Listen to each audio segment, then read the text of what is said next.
நம்ம பார்க்க போகிற ரெசிபி என்னன்னு பார்த்தீங்கன்னா ரொம்பவே ஃபேமஸான பொரிச்ச கோழிக்கறி தொக்கு எப்படி செய்கிறதுன்னு பார்க்கலாம். Which means fried chicken gravy எப்படி செய்கிறதுன்னு பார்க்கலாம் வாங்க. சிக்கன் கறியில் இன்றைக்கி நம்ம பார்க்க போகிறது பாருங்கள். ஃபஸ்ட்டு மேரினேஷன் பார்க்க போகிறோம். இந்த பொரிச்ச கோழி தொக்கில் நான் இன்றைக்கி ஒரு 3/4 kg ஆஃப் சிக்கன் எடுத்து வச்சுருக்கேன். போன்லெஸ் எடுத்து வச்சுருக்கேன். இதில் மசாலாஸ் ஆட் பண்ண போகிறேன். கறி மசாலா எடுத்திருக்கேன். அதுக்கப்புறமா சிக்கன் மசாலா எடுத்திருக்கேன். பெப்பர் பவுடர் எடுத்திருக்கேன். Black plain red chilli powder எடுத்திருக்கேன். இது எல்லாமே நம்ம ஆட் பண்ணிடலாம். Kashmiri red chilli powder, salt as per required. ginger garlic paste நம்ம ஆட் பண்ணலாம். லெமனை நம்ம ஸ்க்வீஸ் பண்ணி விடலாம். ஃபைனலாக கெட்டியான தயிரை சேர்த்துட்டு நல்லா நம்ம கலந்து விட்டுடலாம். சிக்கனை நல்லா கோட் பண்ணி விடுங்க. ஆயிலில் போட்டு நம்ம டீப் ஃப்ரை பண்ணி எடுத்து அதுக்கப்புறமா நம்ம கிரேவியில் சேர்த்து நம்ம அழகாக செமி கிரேவியாவோ இல்லைன்னா ஃபுல் கிரேவியாவோ நம்ம ரெடி பண்ணி இறக்க போகிறோம். சிக்கனை பாருங்கள், நம்ம நல்லா ஓவர் கோட் பண்ணி வச்சாச்சு. 1 மணி நேரம் போல் சிக்கன் நம்ம மேரினேஷனில் இருக்கணும். 1 மணி நேரத்துக்கு அப்புறம் நம்ம சிக்கனை ஃப்ரை பண்ணி எடுத்து கிரேவி செய்ய ஆரம்பிக்கலாம். கோழி பொரிச்ச தொக்கு செய்கிறதுக்கு இப்போ நம்ம ஊற வச்சிருந்த கோழியை நம்ம வறுத்து எடுக்க போகிறோம், பொரிச்சு எடுக்க போகிறோம். கரெக்டான டெம்பரேச்சரில் சிக்கன் நம்ம பொரிச்சு எடுக்கலாம். ஃப்ரைடு சிக்கன் கறி அப்போ தான் நம்மளுக்கு நல்லா வரும்.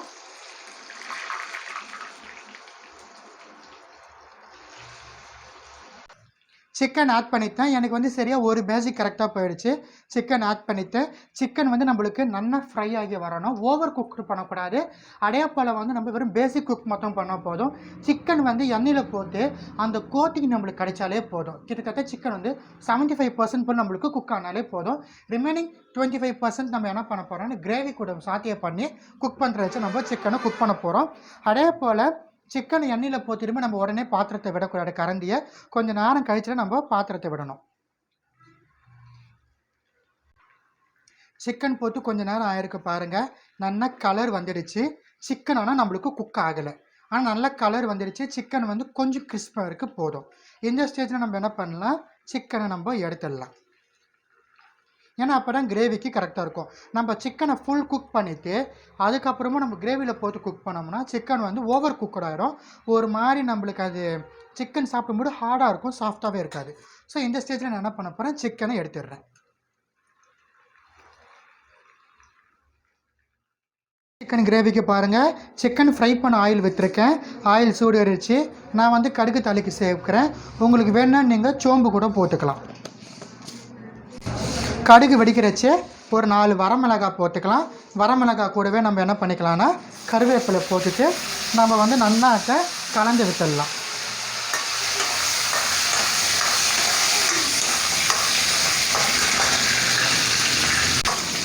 வெட்டி வச்சிருக்கிற பெரிய வெங்காயம், ஒரு பெரிய சைஸ் வெங்காயத்தை எடுத்து நான் கட் பண்ணி போட்டுட்டேன். வெங்காயம் நம்மளுக்கு நல்லா வதங்கட்டும். வெங்காயம் நம்மளுக்கு லைட்டாக நிறம் மாதிரி வந்துடுச்சு. இந்த ஸ்டேஜில் நான் என்ன பண்ண போகிறேன்னா 1/4 டீஸ்பூன் அளவு இஞ்சி பூண்டு விழுது சேர்க்குறேன். ஏன்னா நம்ம ஆல்ரெடி நம்ம சிக்கனில் இஞ்சி பூண்டு விழுது சேர்த்து வறுத்து எடுத்ததுனால கிரேவிக்கு 1/4 டீஸ்பூன் அளவு இஞ்சி பூண்டு விழுது.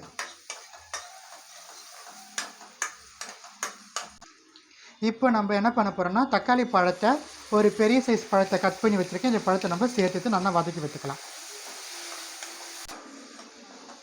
தக்காளி, வெங்காயம், இஞ்சி பூண்டு பேஸ்ட் இது 4மே சேர்ந்து நம்மளுக்கு நல்லா வதங்கி வரணும். இப்போ இந்த ஸ்டேஜில் நம்ம என்ன பண்ண போகிறோம்னு பார்த்தீங்கன்னா கிரேவிக்கு தேவையான அளவு சால்ட் சேர்க்க போகிறோம். சிக்கனுக்கு சால்ட் இருக்குது. ஸோ கிரேவிக்கு மட்டும் நம்ம சால்ட்டு போட்டாலே போதும். சால்ட்டு போட்டு நம்ம நல்லா வதக்கி வச்சுக்கலாம். இது ஒரு 2 மினிட்ஸ் போல் ஹை ஃப்ளேமில் வச்சா நம்மளுக்கு நல்லா வதங்கி வந்துடும். வெங்காயம் தக்காளி நம்மளுக்கு நல்லா வதங்கி வந்துடுச்சு. இப்போ நான் இதில் தனி மிளகாய் தூள் 1/2 டீஸ்பூன் அளவு சேர்க்குறேன். கோரியாண்டர் 1/4 டீஸ்பூன் அளவு நான் சேர்க்குறேன். ப்ளஸ் நம்ம டர்மரிக் பவுடரு ஜஸ்ட் ஒரு 1/2 பிஞ்ச் போல் நம்ம சேர்த்துக்கலாம். இதெல்லாம் சேர்த்து நம்ம எண்ணெயிலே மிதமான தீயில வச்சு 1 நிமிஷம் போல் நல்லா வதக்கி வைத்துக்கலாம். மசாலா சேர்த்துருந்தோம் இல்லையா, அதனுடைய பச்சை மணம் நம்மளுக்கு மாறிடுச்சு. இப்போ நம்ம என்ன பண்ண போகிறோம்னா, ஃப்ரை பண்ணி எடுத்து வச்சுருந்த சிக்கன் பீசஸை ஆட் பண்ண போகிறோம். சிக்கன் பீசஸ் ஆட் பண்ணி ஆயிலில் கொஞ்சம் நல்லா சாத்தே பண்ணி நம்ம 1 நிமிஷம் கழித்து தண்ணி ஊற்றிக்கலாம். சிக்கனை சேர்த்து நல்லா சாத்தே பண்ணி முடிச்சதுக்கப்புறமா இப்போ நம்ம என்ன பண்ண போகிறோன்னா, தண்ணி விட போகிறோம். நம்மளுக்கு கறியாக வேணும்னா குழம்புக்கு ஏற்ற மாதிரி தண்ணி விற்றுக்கலாம். செமி கிரேவியாக வேணும்னா அதுக்கேற்ற மாதிரி தண்ணி விற்றுக்கலாம். வெறும் கிரேவி வேணும்னா அதுக்கேற்ற மாதிரி நம்ம தண்ணி விற்றுக்கலாம். ஏன்னா சிக்கன் வந்து நம்மளுக்கு 35% தான் நம்மளுக்கு குக் ஆகணும். சிக்கன் நம்மளுக்கு ஃபுல்லாகவே குக் ஆகிட்டு இருக்கும். ஸோ ரிமைனிங் 35% மட்டும் நம்ம சிக்கனை குக் பண்ணி எடுக்க போகிறோம், அவ்வளோதான். ஸோ பாருங்கள், இப்போ இதை நான் என்ன பண்ண போகிறேன், ஐ ஃப்ளேமில் வந்து நான் 4 மினிட்ஸ் எக்ஸாக்டாக வைக்க போகிறேன். எனக்கு அது கரெக்டாக இந்த ஃப்ரைடு சிக்கன் ப்ளஸ் இந்த மசாலா ரெடி பண்ண மசாலா ஒன்றோடு ஒன்று ஜெல் ஆகிறதுக்கு ஐ ஃப்ளேமில் வந்து நம்ம 4 மினிட்ஸ் வச்சா போதும். சிக்கனும் கம்ப்ளீட்டாக குக் ஆகிடும். அதுக்கு மேலே விட்டிங்கன்னா சிக்கன் ஓவர் குக் ஆகிடும்.